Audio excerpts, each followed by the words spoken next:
इतना अनफेयर हो चुका है सिस्टम। आप देखें, ये लोग बोलते हैं कि अगर कोई सवाल गलत है तो आप हमें 100 रुपए देकर बताइए ये सवाल गलत है। इनको लगा इससे बहुत कमाई हो रही है, तो इन्होंने एग्जाम में 100 में 16 सवाल गलत पूछना शुरू कर दिया। एसएससी चेयरमैन से मिलने गए, वहां पे मौजूद डायरेक्टर ने कहा ये पैसा सरकार के पास जा रहा है, इससे रोड बनती है, आप 100 सवाल गलत पूछे, देश की सारी रोडें बना दीजिए।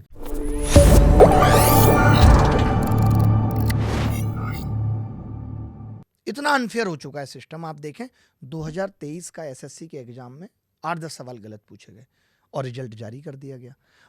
तब जारी कर दिया गया जब ये लोग बोलते हैं कि अगर कोई सवाल गलत है तो आप हमें 100 रुपए देकर बताइए ये सवाल गलत है। ये लोगों से 100 रुपए मांगते हैं। इनको लगा इससे बहुत कमाई हो रही है, तो इन्होंने एग्जाम में 100 में 16 सवाल गलत पूछना शुरू कर दिया। यानी एक बच्चा इनको 1600 रुपए पे करेगा, जिसके माँ बाप मजदूरी कर रहे हैं। कौन करता है सरकारी नौकरी की तैयारी, जिसके माँ बाप के पास अपनी खेती भी नहीं है, सारे गांव बच्चे में। देते होंगे 1600 रुपए। हाँ, हर बच्चा, सबको लग रहा है कि मेरा क्यों छूट जाए, क्या पता मेरे मार्क्स ना बढ़े। 1.5 लाख बच्चे अगर प्री क्वालिफाई कर रहे हैं, एक एग्जाम में आपने 8-8, 9-9 सवाल गलत पूछ लिए, सोचिए कितना पैसा पहुंच रहा है। ये बात जब मैंने अभी एसएससी चेयरमैन से मिलने गए तो वहां पे मौजूद डायरेक्टर ने कहा कि ये इल्जाम आप मत लगाइए कि हम पैसा वसूल रहे हैं, ये पैसा सरकार के पास जा रहा है, इससे रोड बनती है। मैंने उनके मुंह पे कहा आप 100 सवाल गलत पूछे, देश की सारी रोडें बना दीजिए। पैसा कमाने के तो फिर और भी बहुत तरीके हो सकते हैं। किस किस टीचर पे एफआईआर हुई है? राकेश यादव सर, नीतू मैम और नवीन सर हैं आरडब्ल्यूए से, आदित्य रंजन सर, विक्रमजीत सर। आप क्यों छूट गए? फिर मैं पूछना चाहता हूँ, इतने ऊपर हो गई, आप क्यों बच गए? मैं क्यों बच गया ये सरकार या सरकार के लोग ज़्यादा अच्छे से बता सकते हैं। और मैं आपको एक चीज़ बताता हूँ, पता नहीं ये खराब जाए अच्छी जाए, मैंने इससे पहले 8 आंदोलन किए हैं आप, और सारे ऑलमोस्ट अवेलेबल हैं यूट्यूब पे। आप देख सकते हैं कि किसी भी आंदोलन में ऐसा नहीं हुआ है कि पुलिस ने मेरे साथ मिसबिहेव किया है, हाथ पकड़ लिया। मैं बहुत शांति तरीके से ही अपनी बात रखता हूँ, मुझे नारेबाजी पसंद नहीं है। मैं वो आंदोलन नहीं बनाना चाहता हूँ हाय हाय। इसीलिए आपने देखा होगा कि मैंने विपक्ष को भी कहा कि मैंने शिक्षकों को बुला के आह्वान किया है, तो आप ये मत सोचिए कि आप आएंगे, आप प्रेसिडेंट हैं, आप सेक्रेटरी हैं, कोई विपक्ष का नेता है और मैं आपको माइक दे दूंगा कि जी इसको लीड करिए। आप अपना आंदोलन खड़ा करके दिखाइए ना। अगर आप आना चाहते हैं, हमारी आवाज को बुलंद करना चाहते हैं, तो हमारे पीछे या साथ हमारे आके बैठिए। लेकिन अब तो आ रहे हैं सारे विपक्ष के नेता। हाँ, काफी लोग आ रहे हैं और सबने अभी अगले प्रोटेस्ट में जो हमारे पास खबर है उसमें काफी नेता आने वाले हैं। हाँ हाँ, बिल्कुल बिल्कुल आने वाले हैं। लेकिन अगर उससे पहले सरकार से मंडे ट्यूसडे में बात हो जाती है और वो जो भी अभी सिस्टम की खामियां हैं उसमें वो कुछ पे भी बात करने को तैयार हैं, मानने को तैयार हैं। जैसा कि आपने चेयरमैन के भी इंटरव्यू में देखा कि उन्होंने कहा कि हम मान रहे हैं। अब हमारे कि चैनल पे हुआ था। हाँ, मेरे ही आपके चैनल प्रोग्राम, मेरे ही प्रोग्राम इनफैक्ट वो वीडियो पहली बार चला था जी, कि हम मान रहे हैं। तो ये कौन सी बात है कि एक चेयरमैन ये कह दे रहा है कि हम मान रहे हैं। हमने चेयरमैन साहब को भी कहा है कि अगर आप मान रहे हैं तो आपकी कुछ साल की नौकरी है, आप भी हमारे साथ आके बैठिए और सरकार से सवाल पूछिए, क्योंकि आपको सिस्टम में कमियां क्यों हैं ये ज़्यादा बेहतर पता है। आपके बच्चे आपको डिफेंड कर रहे हैं, लेकिन सोशल मीडिया पर एक बड़ा वर्ग, विपक्ष खासतौर पर ऐसा है जो कह रहा है कि आप गवर्नमेंट को लेकर सॉफ्ट है। आपके हाँ। पुराने ट्वीट्स को दिखा रहा है, जिसमें मोदी जी को लेकर एक ट्वीट है जिसमें मोदी जी गए थे शायद मैच देखने के लिए, और मोदी है तो मुमकिन है। मोदी है तो मुमकिन आप है। यहाँ 8 लोग बैठे हैं, ये सब बता सकते हैं कि अगर इंडिया वर्ल्ड कप हारी है हाँ। और उसमें मोदी जी की पिक्चर सामने है और मैं लिख रहा हूँ मोदी है तो मुमकिन है, इसका मतलब क्या है? बट वो मिड मैच की फोटो है ना, तो मिड मैच की फोटो नहीं है स्क्रीनशॉट जो वो। दिख रहा है। हाँ, मिड मैच की फोटो बीच की है, लेकिन वो जो ट्वीट है वो हार के बाद हुआ है, वो सरकास्टिक था कि मोदी है तो मुमकिन है। उसके अलावा आप देखेंगे कि कोई नहीं दिखा पाया है कोई भी ट्वीट। हाँ। ऐसा हो ही नहीं सकता है। मैं बता रहा हूँ ना, जब आपका दिल सच्चा है। मैं आज इसीलिए, आपको क्या लगता है कि मुझे पॉलिटिकल पार्टियां अप्रोच नहीं करती कि आप आइए सत्ता में और इन सब चीज़ों को मिलके ठीक कर लेंगे? बहुत सारे ऑफर्स मेरे पास भी आते हैं, बट मैं हार्दिक पटेल नहीं बनना चाहता, मैं कन्हैया कुमार नहीं बनना चाहता कि मैं फिर इस सिस्टम के खिलाफ आवाज़ ना उठा सकूं। तो मेरा ये इंटेंशन नहीं है। चाहे आज, और मैंने जहाँ विपक्ष शब्द यूज किया है, वो विपक्ष से लोगों ने ना, आजकल सोशल मीडिया का दौर है, वीडियो का कुछ भी पार्ट काट के आप जोड़ देते हो। एक तरफ मैंने राहुल गांधी की बात की, उसके बीच में मैंने और बातें भी की हैं, उसके बाद मैंने बोला विपक्ष की औकात नहीं है।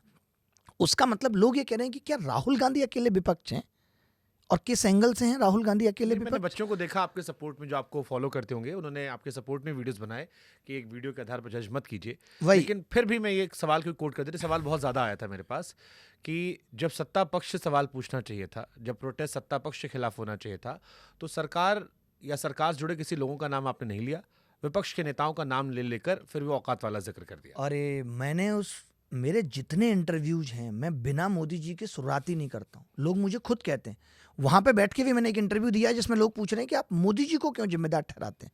तो मैं हमेशा कहता हूं क्योंकि इस देश में सब कुछ मोदी जी के नेतृत्व में हो रहा है।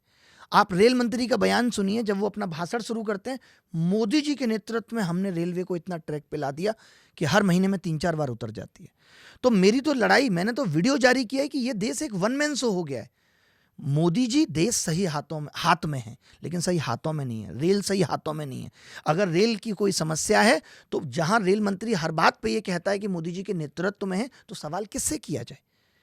लोग नेतृत्व लेना तो सीखें। रेल मंत्री एटलीस्ट रेल का नेतृत्व तो ठीक करें, या हर काम प्रधानमंत्री के नेतृत्व में होगा, राजस्थान प्रधानमंत्री जी के नेतृत्व में चलेगा, मध्य प्रदेश प्रधानमंत्री के नेतृत्व में चलेगा, तो सवाल किससे पूछा जाएगा?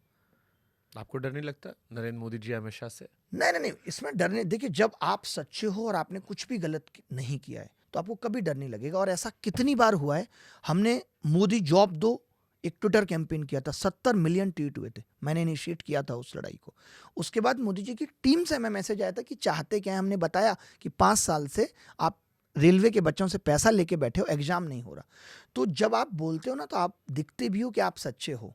मैंने बहुत कुछ त्यागा है इन सब चीज़ों के लिए, जो मैं आज बच्चों की लड़ाई लड़ पा रहा हूँ। आप जो कह रहे हैं कि जब लोग सवाल उठाने मेरे पे भी लगे, तो इतने सारे लोग जो सपोर्ट में आ जाते हैं। मेरे पास अपना कोई वीडियो एडिटर भी नहीं है आज की डेट में। मैं सिर्फ एक साधारण शिक्षक हूँ जो पढ़ाता हूँ। अभी भी मैंने अपने ट्वीट में कहा है कि जब मांगे मान ली जाएंगी तो आप लोग एक अच्छी राजनीति करिए। मुझे राजनीति में इंटरेस्ट नहीं है, या शायद मैं कभी राजनीति में तब आऊं जब राजनीति किसी एक आदमी के नाम पे ना हो रही हो, जब राजनीति देश के हित में हो रही हो, तब शायद मैं राजनीति में। और ऐसा किस दौर में हो रहा था? राजनीति देश हित में। हाँ। नहीं, अब मतलब ये आप आपने शिक्षक कमाल का सवाल पूछा है, किस देश दौर में हो रहा था। हाँ। यानी कि अगर मैं आज इस फोन की बात करूं तो खुलने वाले फोन भी उस दौर में नहीं थे। तो क्या मैं इसके लिए भी ये मान लूं कि वो पार्टियां असफल थी जो खुलने वाला फोन फिर भी एक जानकारी, क्योंकि आपको एक नजरिया है, आपने कहा कि आप पॉलिटिक्स की तरह देखते हो, वो कौन सा दौर था भारतीय राजनीति का जहां आपको लगता है कि अच्छी राजनीति चल रही थी? लेकिन इतनी बदतर नहीं थी। अगर मैं एक एग्जाम्पल देश के प्रधानमंत्री अटल बिहारी वाजपेयी साहब का लूं। सेफ खेल दिया आपने बीजेपी वाले का नाम। नहीं, मैं सेफ नहीं, मैं आपको पूरी बात बताता हूं। जब वो विपक्ष से डिस्कशन उस वक्त हुआ करता था, या आपने एक बयान अटल जी का ये भी सुना होगा, जब वो विपक्ष में थे और उन्होंने कहा कि मुझे विदेश नीति के लिए बाहर भेजा गया था, सरकार में भी नहीं थे। यानी उस वक्त विपक्ष को इंपॉर्टेंस दी जाती थी। तो वो तो अभी भी दी गई कि वो कह देंगे हमने शशि थरूर को भेजा, उमर अब्दुल्ला को भेजा। कहाँ भेजा? हाँ, मैं मान रहा हूं, लेकिन जो विपक्ष का मेन नेता है, आज आप मानसून सत्र की अगर बात देखें, उसमें जितने भी डिस्कशन हो रहे हैं, राहुल गांधी जी ने सरकारी सिस्टम या जो एग्जाम सिस्टम, इस पे आवाज उठाई, या किसी भी चीज पे आवाज उठाई, तो आप मुझे बता दीजिए कि कौन सा ऐसा पक्ष का नेता है जो एक बात को भी ये कहता है कि नहीं आपने ये बात उठाई है, हम इस पे विचार करेंगे और इसे ठीक करने की कोशिश करेंगे। आज क्या हो रहा है? आज हम लोगों की होप क्यों टूट गई है कि आप मानसून सत्र में आवाज उठा दीजिए? आज हम लोगों ने मीडिया से भी कहना छोड़ दिया है, क्योंकि आवाज उठाने सिर्फ मकसद नहीं है कि मामला चर्चा में आ जाए। हल क्या होगा? आप देखिए, मैंने 31 तारीख को हर मीडिया से सवाल किया कि आप आ गए हमारे पास, हमसे पूछते हैं ये मुद्दा है, कभी आप चेयरमैन साहब से जाके पूछिए। और हुए चेयरमैन के इंटरव्यू। तो अब ये चीज़ें सोचिए पॉजिटिव हो रही हैं कि लोग चेयरमैन का इंटरव्यू ले रहे हैं। अगर आज का यूथ इस तरीके से प्रेशर बनाता गया ना, तो मीडिया जो बेचारी दब गई है, उसको इतनी हिम्मत मिल जाएगी कि वो सीधे मोदी जी से सवाल कर पाएगी। क्योंकि हम 2014 के पहले के जो घोटाले थे उनसे इतने परेशान हो गए थे कि हमें मोदी जी के वादों ने ही मंत्रमुग्ध कर दिया था, और हम प्रेशर में आ के हंसते रहे।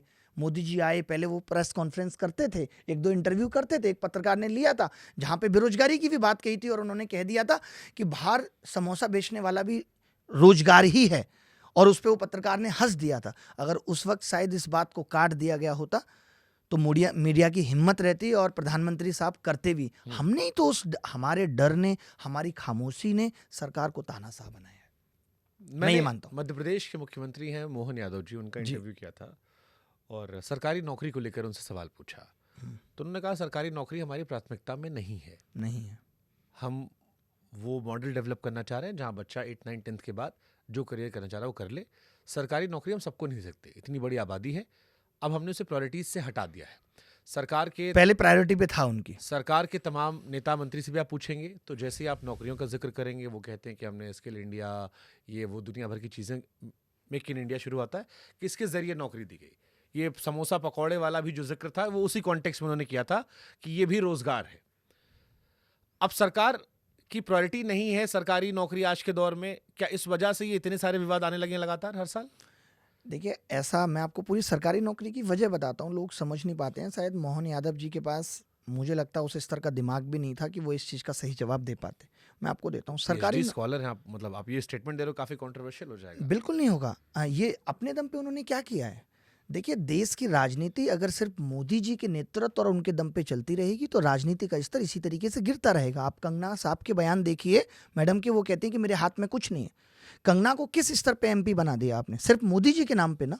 अगर देश का विकास इस बात पे निर्भर करेगा कि देश का प्रधान भी मोदी जी चुनेंगे तो गांव कभी विकास नहीं कर पाएगा।